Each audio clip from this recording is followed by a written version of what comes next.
Embrace your generational authority. Decide, I'm not going to go that way.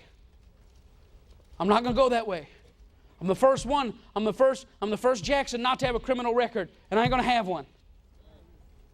I'm going to be the first Smith not have a divorce, and I'm going to do it. And my wife and I, we purpose, we're going to be the first ones who not have a divorce. I'm going to be the first Jones to not have substance abuse. I'm going to be the first Johnson who has no pornography in his house. It's going to stop with me. It's going to stop with me. I'm going to be the first one that can look my kids in the eyes and say, no, I've never done drugs a day in my life. Why? Because I'm tired of people being empowered. And my mama told me she never did it, or she did it, but that's all right, I should change. And I heard that as a license to go out and do it because I turned right. But I'm going to be the first one that raises up. And I'm going to say, you're looking at the first person in the Wilson household who was free from narcotics and drug abuse. Why would I do that? Because I want it to stop with me. I want something new to start with me instead of continuing the same old thing. Ezekiel 18. Verse 1, the word of the Lord came unto me again, saying, what mean ye that use this proverb concerning the land of Israel? He says, why do you guys keep saying this proverb? He says, what mean ye to say this?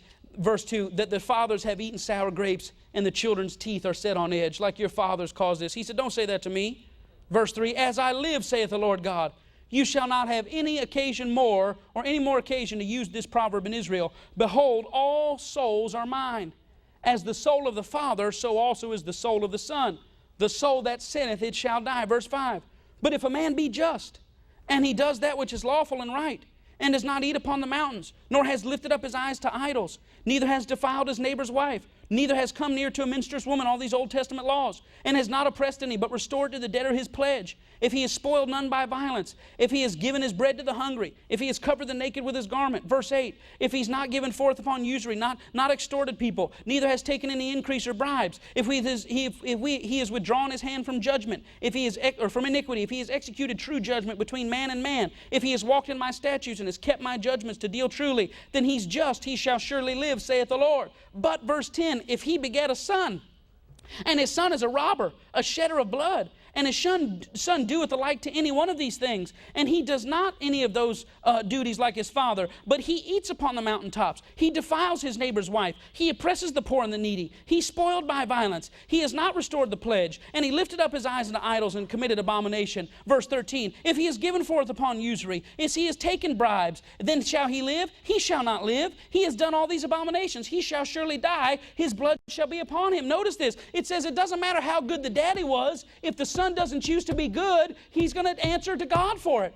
But watch verse 14. Here's the power. Now if that evil man beget a son, and the son sees all his father's sins which he has done, and considereth, and doeth not such like, that he hath not eaten upon the mountains, nor has lifted up his eyes to idols, nor has defiled his neighbor's wife, he has not oppressed any, not withholding the pledge, neither spoiled by violence, given his bread to the hungry, he's covered the naked with a garment, he's taken his, that has taken his hand off from the poor, that has not received usury increase, he's executed judgment, he's walked in my statutes, he shall not die for the iniquity of his father, he shall surely live. Here's what I want you to do today. Verse 14, I want you to see all your father's sins. I want you to consider, and I want you to do not such like. I want you to see what broke down in your house, and I want you to consider, and I want you to decide, that stops with me. I want you to see what it's like to have parents that are split, and you got to go over here and visit, and then on Christmas you can come here and visit, and then on Easter you can come here and visit, and I want you to decide, that stops with me. I want you to see that when you were growing up, there were bags of marijuana on the table, and you never knew who was coming in, and what man was going back in your mama's bedroom, or what man was coming out. I want you to see and consider and say, you know what, that stops with me. My daughter will never wonder what man's coming in or out my door at any time. Somebody say, I can't do that. You have the generational authority. You don't have to carry anything forward that you don't want to carry forward. All you got to do is verse 14, consider and decide. It shall not be like this anymore.